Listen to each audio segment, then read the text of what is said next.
Мынакей Балкы шаарында 109-чу мыйзамсыз курулуштар боюнча алдыруу иштери улантыла баштады. Бүгүнкү күндө мына шаарыбыздын көп кабаттуу үйлөрүнүн жанындагы тосмолордун акыбалы моундай да. Мынакей көрсөңүздөр, бул шаар деп кантип айтат эми? Шаарыбызды иретке чогуу биргеликте келтирели деп, мына жашоочулар менен биргеликте сүйлөшүп, алдыруу иштерин жүргүзүп атабыз. Ошондой эле бул жерге чейин чыгып кеткен, бул жерлердин баарын жашылдандырып, көрктөндүрүп, иреттөө шаарыбызга көрк кошуу боюнча иштерди жүргүзөбүз. Бул жерде баардык кызматкерлер келди, тиешелүү иштерди жүргүзүп жатабыз. Буюрса шаарыбызды көркүн чыгаралы деп биргеликте жумуштарды баштадык.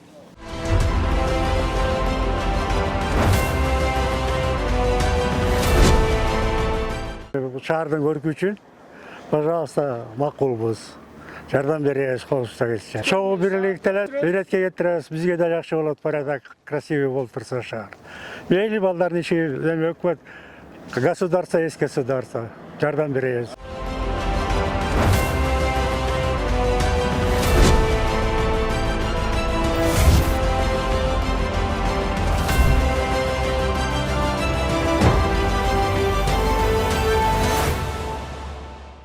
Şu көп кабаттуу үйдүн тегерек четиндеги тосмолордун көрүнүшү канча жылдан бери шаарыбызда жагымсыз көйгөйдү жаратып келген.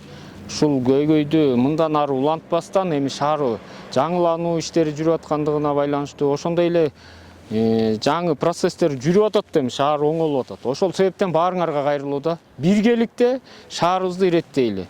Шаарыбызга биз жолду салсак, фонарды койсок, сиздер кашаларды оңдоңуздар. Ошентип шаарыбыз биргеликте жакшы бир көрккө чыгат. Ынтымак биргеликте эле ишибизди алып бара берели.